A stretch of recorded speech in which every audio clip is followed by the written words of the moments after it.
Bom dia a todos. Esta é a nossa sexta aula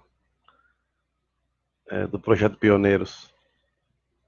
E encontrei um tema aqui muito interessante. É uma aula de fevereiro de 1989. Sempre fevereiro, né? E é uma palestra do reverendo Yasushi Matsumoto, já falecido. São trechos, né? E é muito interessante, eu gostaria de compartilhar com os senhores. Dizia assim: Filhos queridos do Salvador. Antigamente havia no Oriente um país maravilhoso, cujo rei tinha 3 filhos. O monarca possuía também um anel de poder misterioso. Conta-se que quem usasse o anel se tornaria pessoa possuidora de grande amor e seria igualmente amada e respeitada por Deus e pelas pessoas. Um dia o rei decidiu dar o anel a um de seus filhos. Como amava os 3 igualmente, sofreu muito até decidir como seria melhor agir. Mandou então confeccionar mais 2 anéis, cópias tão perfeitas do verdadeiro que ninguém jamais conseguiria, com um simples olhar, descobrir qual era o original e qual era a cópia. Já prestes a morrer, o rei chamou separadamente cada filho a seus aposentos e, entregando o anel, disse: A pessoa que mais ama é você. Tome este anel, use-o e torne-se um ser humano amado pelo próximo. Finalmente o rei morreu. E então explodiu o conflito entre os 3 príncipes. Qual deles deveria tornar-se rei? Afinal, cada um tinha ganho o anel do rei. O problema foi levado à corte e ficou decidido que o julgamento seria feito por Deus, o grande juiz. Deus então anunciou o seguinte: É verdade que cada um de vocês recebeu o anel do rei. Entretanto, só um anel é verdadeiro. Deverá tornar-se rei aquele que for amado por mim e pelas pessoas. Pois é assim que se manifesta o poder do anel. Portanto, vocês devem continuar usando o anel e se esforçar para que o misterioso poder dessa joia se manifeste. Essa história foi contada pelo reverendo no culto do início da primavera, realizado no dia 4 de fevereiro. Relacionando com o processo de purificação da nossa igreja, ele comentou: surgiram 3 grupos na igreja: renovação, reconstrução e salvaguarda. E todos os membros a ele ligados receberam anéis idênticos. Quem pode afirmar que o anel verdadeiro pertence a esse ou aquele grupo? Nós somos religiosos, somos uma entidade religiosa. Não podemos, portanto, ficar pensando em quem vai ganhar ou perder, quem vai ser aprovado ou reprovado nesse exame divino. O importante nesse caso é a fé. Uma reflexão sobre as palavras do reverendo nos leva a uma conclusão bem simples. Independente das diferenças de opinião e visão, e a respeito da afinidade maior ou menor com a postura adotada por este ou aquele grupo, a missão de todos nós, discípulos de Meixo Sama, é desenvolver esforço no sentido de nos tornarmos pessoas merecedoras da gratidão e amor do nosso semelhante. Despertar para essa verdade significa transformar o conflito vivido pela Igreja num verdadeiro processo purificador. Não adianta apenas colocar uma tampa na lata de lixo que está cheirando mal. Todos nós, messiânicos, devemos nos empenhar na renovação da fé e na reconstrução do nosso sentimento, visando a criação de uma igreja que corresponda ao amor e ao ideal de Meixo Sama. Acredito que, a cada momento, e sem qualquer situação, e em qualquer situação, é nossa missão manter diligente esforço e vigiar com rigor a nossa postura pessoal. Se agirmos sempre assim, acredito que estaremos qualificados e mereceremos aprovação no exame que Meixo Sama nos aplicará. Incrível como esse mês de fevereiro tem tantas palestras antigas maravilhosas. E sempre no culto da primavera, que é 4 de fevereiro no Oriente, no Japão, vem esses alertas, né, sobre postura e tudo mais. Nessa época já existia um grande conflito na messiânica.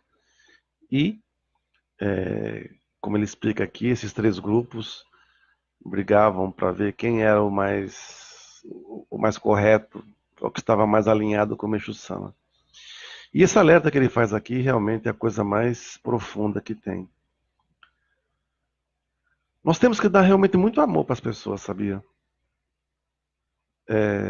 Hoje, eu estive no Rio de Janeiro na semana passada e incrível como aconteceram coisas tristes lá.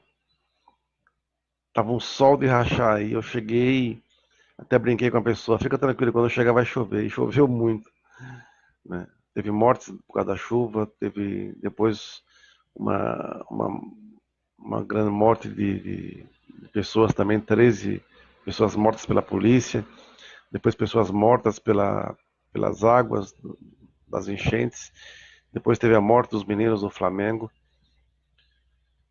E nós aqui digladiando, brigando para ver quem que é mais bonito, quem tem mais razão, quem sabe mais ensinamento. As pessoas estão tratando, às vezes, a obra divina como se fosse um quiz. Quem sabe responde. Quem sabe mais? Quem é isso? Quem é aquilo? É uma grande besteira, velho. Na realidade, quando nessa historinha aqui, que ele fala uma coisa muito interessante. Realmente, talvez quem esteja mais certo ou não, é aquela que dá mais amor para as pessoas. Eu atendi no Rio, teve dias que eu comecei mais de 20 jureis num dia. E atendendo pessoas. Acabou o culto mensal com outorga, era umas 4 horas da tarde quando terminou o culto, eu fiquei até 9:30 da noite atendendo pessoas, né? Porque a nossa missão é essa, atender, cuidar, acolher. Até disse que a igreja no Rio, pelo tamanho que tem agora, ela tem que ser a igreja do acolhimento, né? Então, eu pergunto assim, se nós somos filhos de Deus, se nós somos filhos de Meixo Sama, de qual filho ele gosta mais? Será, isso falando por igrejas, a Messiânica Mundial, a Igreja do Messias, Torno Ricari, Tensei Shibikai, Shumeikai, Arte do Jorei, Luz do Oriente? Qual? Como é que um filho ou alguém vai perguntar para um pai de qual filho ele gosta mais? Não é? Lógico que às vezes pode se decepcionar com um, pode ter uma tristeza com um ou outro filho, mas o amor é o amor, ué. Estava falando com uma pessoa ontem de Petrópolis e falamos justamente sobre isso. As pessoas estão querendo falar em salvação da humanidade e o vizinho do lado ela ignora. Como é que queremos salvar a humanidade nos degladiando entre nossos próprios correligionários de fé, nossos irmãos de fé? Não é? Não tem lógica. Se os dirigentes não se unirem com um propósito maior, serem mais humildes. Olhem, leiam a história de Meixo Sama. Estou lendo um livro, Papa Francisco, O Futuro da Fé. É um diálogo com um sociólogo francês. E é muito interessante que tem um trecho aqui que ele fala muito forte que as pessoas têm que tomar cuidado, os religiosos têm que tomar cuidado para não deixar que a sua igreja fique engomada. Que os sacerdotes não fiquem engomadinhos. E quando ele diz engomadinho aqui, não é aquela pessoa toda pertigada, não é isso. E diz assim que é aquela coisa fria, né? Ele citou o exemplo de um padre que ele foi visitar, que ele conhecia, e ele colocou uma placa, atendimento de tal dia e tal dia, de hora a tal hora. Aí as pessoas iam buscar atendimento, e chegava lá, tinha uma secretária muito mal encarada, muito mal-humorada, e dizia, o padre está muito ocupado, não pode atender hoje. Então as pessoas em sofrimento iam embora para casa, piores ainda. Eu aprendi nessa minha vida missionária, que é recente, integralmente assim, são 15 anos, na arte do jorei. Estou aprendendo muito porque eu não tinha essa vivência de fé exclusiva na obra divina. E para poder entender isso, eu tive que estudar muito a vida de Meixo Sama, para poder me tornar um espelho do que ele era. Dentro disso tudo, eu tive que aprender a lidar com as carências, a lidar com a escassez de recursos, com várias coisas, né? Então, às vezes a gente não tem dinheiro para pagar um negócio, mas aparece uma coisinha ali, completa, e vai e tudo mais, sem problema nenhum. Porque Meixo Sama não reclamava. Meixo Sama só agradecia e se deixava levar pela vontade de Deus Supremo. Ah, mas Meixo Sama é o Messias. Na minha concepção é. Mas não adianta ficar falando sem fé embasada, sem fé provada. As pessoas falam que acreditam em muita coisa, mas crer de fato são poucas. Então, nesse processo todo de busca e aprendizado, eu procurei assim, procuro assim levar para todos os lugares que eu vou um modo de servir bem pacífico. Sempre tem os donos da razão, sempre tem as pessoas que querem saber mais que os outros, sempre, sempre. No início você até brigava, discutia. Hoje a vida me ensinou que basta ouvir. Basta ouvir, nada mais. Se todos querem fazer o melhor, façam. Mas para eu fazer o melhor, eu não preciso brigar com meu irmão. Basta apenas eu fazer. Eu ensinei as pessoas no Rio de Janeiro a lavar banheiro. As pessoas pensam, por exemplo, que lavar banheiro é você pegar um balde com água e levar para o banheiro e lavar. Isso aí qualquer pessoa faz. Eu expliquei para as pessoas que ela tem que fazer um profundo mitamamigak na limpeza do banheiro. Onde, primeira coisa, vá para o altar e faça uma oração. Se estiver na sua casa, pare um momento e faça uma reflexão, se conecte com Deus e faça uma oração. Coloque seu objetivo, o que você quer mudar, o que você quer melhorar, o que você quer alcançar. Independente da purificação pela qual esteja passando. Depois disso, vá limpar o banheiro. O vaso significa que você está limpando. É como se você estivesse assim, vendo o seu passado. Limpando o vaso como se estivesse vendo assim, eu não quero mais isso, essas mágoas, esses ódios, essas coisas, isso, essa tristeza. Limpe o vaso como se estivesse jogando tudo fora, que não serve mais para você. Quando for limpar o chão, limpe, ajoelhado lá, limpando, tentando enxergar o que está errado na sua vida hoje. Por que as coisas estão dando tão errado? Por que nada se encaixa? Onde está a sujeira mais escondida que você não está percebendo? E quando você limpar o box, a pia, os espelhos, imagina o seu futuro. Como é que você quer se ver? Como você quer se enxergar? Não se preocupe nesse momento em que como é que os outros vão me ver. Porque muitas pessoas se preocupam tanto em passar uma imagem para que os outros vejam, mas é pura maquiagem. E quando tira a maquiagem, não é nada daquilo que se apresenta. Nós temos que ser belos em essência para levar essa beleza para o externo. E essa beleza pelo externo só vem através do quê? Da postura, do seu exemplo, do seu sentimento. Essa purificação da igreja, eu vivi ela nos anos 80, porque eu era membro novo, dormia na igreja para proteger as imagens, porque assim nos foi orientado, tinha um ano de membro. Mas foi interessante porque realmente anos depois nós vimos também as versões dos outros lados, né? Então hoje eu vejo que as pessoas, hoje nós temos internet, nós temos um mundo mais globalizado e ao mesmo tempo também ainda falta um grande espírito de busca para as pessoas entenderem os porquês. Uma coisa que me chama muita atenção é como o reverendo fala aqui. Acredito que em cada momento, em qualquer situação, é nossa missão manter diligente esforço e vigiar com rigor a nossa postura pessoal. Se agirmos sempre assim, acredito que estaremos qualificados e mereceremos aprovação no exame que Meixo Sama nos aplicará. Eu pergunto a todos, será que nós estamos realmente seguindo isso? Será que a nossa postura como messiânico, se você é ou está messiânico, está de acordo com o que Meixo Sama ensina? Você tem plena convicção, se você morrer hoje, você vai poder se encontrar com ele lá no outro plano? Será que nós vamos passar vergonha? E quando no julgamento temos que atravessar um rio, será que nossas vestes vão mudar de cor? Como é que é o nosso nível de mácula? Ah, mas eu não tenho maculômetro. Não é isso? Como é que é o nosso nível de gratidão? O que despertamos nas pessoas?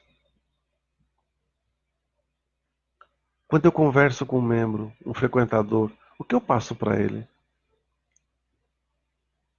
Quando eu converso com uma pessoa, o que eu quero que ela desperte? Ou eu quero tirar algo dela?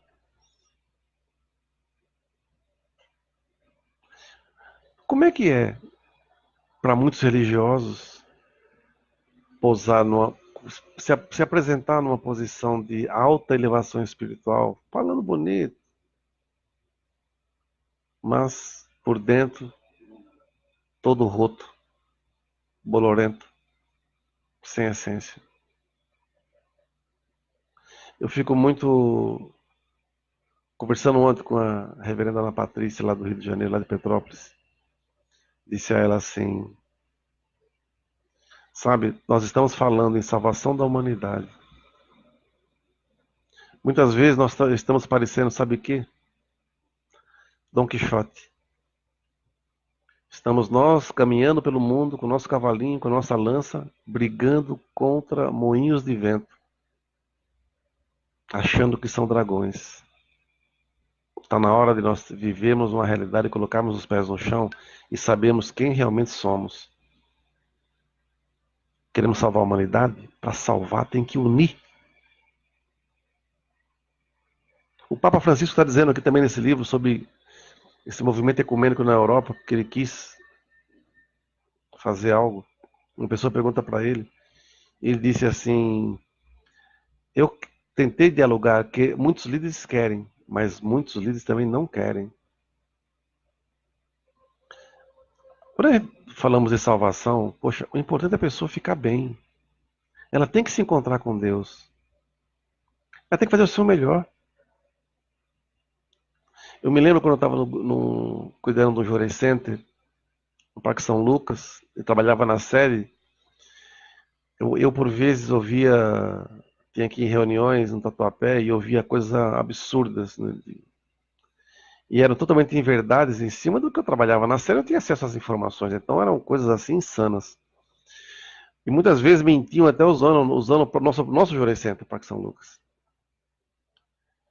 Porque eu dedicava apenas 1 hora por dia, e era uma igreja que ficava sempre cheia, todo mundo era muito feliz dedicando lá. Então eu ficava muito bravo. Aí eu ligava para minha assessora, Eurídice, e falava assim: Eurídice, marca reunião com o povo. Aí chegava à noite a igreja lotada, porque era assim, eu tinha equipe. Eu não estava preocupado, eu tive que criar nomes de assessor e assistente quase que no sorteio. Falava, você daqui para cá é assistente, você daqui para cá é assessor, porque eu tinha que apresentar. Eu não vivia por causa disso. Nós éramos uma equipe. Então eu chegava e falava assim, gente, aconteceu isso, falaram isso. Eu falava assim, eu estou com muita raiva, né? Aí todo mundo falava assim, aí falava assim, e agora o que vamos fazer? Eu falei assim, agora vamos dedicar mais. Vamos usar o nosso GA para crescer mais, para fazer mais coisas. Então nós direcionamos o nosso GA para resultado, né? E a igreja, quanto mais nos atacava, mais nós crescíamos. Sem forçar ninguém a fazer aula, sem forçar ninguém a fazer donativo, sem forçar ninguém a fazer nada. Simplesmente nós dedicávamos com muito amor. Pra vocês terem uma ideia, eu fazia um culto às 15 horas, aí eu saía correndo para fazer um culto em outra unidade às 17 e voltava correndo para fazer o culto maior, o outro culto no São Lucas às 19 horas. Igreja lotada. As pessoas às vezes do culto da tarde não iam embora, ficavam, que queriam ver como é que seria o culto da noite. Então as pessoas amavam ir para a igreja, adoravam ir para a igreja. Hoje em dia as pessoas têm medo de ir para a igreja, que talvez vão ser cobradas, vão ser isso, vão ser aquilo. Você tem que fazer, você precisa. Conversei com uma pessoa no Rio de Janeiro também disse assim, não, minto, em outro estado, disse assim, temos que conscientizar os membros para dedicar mais, temos que fazer, assim. Eu falei, olha, Eu aprendi que quem tem que mudar não são os membros, quem tem que mudar são os responsáveis. Se você muda o sentimento, muda o pensamento, muda o sentimento. Se você mudar o sentimento, você muda a sua postura. E se você mudar a sua postura, você muda a sua vida. Com o estudo, mudaremos também o ambiente da igreja. Faremos com que todo mundo viva sempre num ambiente harmônico. Pode ter conflito? Claro que pode. Mas que seja um conflito para coisas boas, vamos melhorar mais, sabe? Não para ver quem é o melhor, só para melhorar. Então, entendendo essa grande purificação que está surgindo no mundo messiânico, porque veja, nós da Alta de Jorei não estamos envolvidos nesse processo de purificação, mas indiretamente estamos sim. Como todas as outras igrejas, não pode haver omissão, porque somos messiânicos, não temos Micho-sama como guia.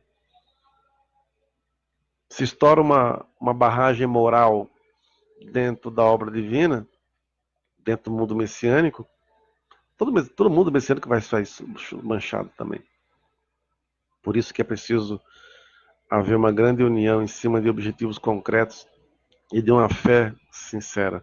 Essa grande purificação se faz necessária para que realmente surja uma igreja renovada e mais abençoada. Pelo menos é o que eu sinto, e de tanto ler esse material dos pioneiros, descubro cada vez mais que era esse o grande ideal de todos eles, né? Como ele fala aqui que nós somos religiosos, somos uma entidade religiosa. Não podemos, portanto, ficar pensando em quem vai ganhar ou perder, quem vai ser aprovado ou reprovado nesse exame divino. O importante nesse caso é a fé. E mais uma vez, hoje a grande briga torna-se em cima do trono de Kyosho. Mais uma vez eu digo, eu aprendi assim. O trono de Kyosho pertence aos messiânicos, não pertence a igreja nenhuma. Kyosho-sama, seja ele qual for dentro da linha descendente de Meixo-sama, né, teria que ser o líder religioso de todos os messiânicos, como o Papa é para os católicos. Isso na minha concepção. Sem rótulos. Somos messiânicos. Tá ok? Como diz o subtítulo dessa palavra aqui, dessa última trecho da palestra dele, nem vencedores e nem vencidos. Muito obrigado a todos. À tarde, às 15 horas, teremos uma aula maior sobre o tema de hoje, é prece e contemplação. Ensinamentos de Meixo-sama na veia. Né? Então, muito obrigado a todos e uma ótima missão. Muito obrigado.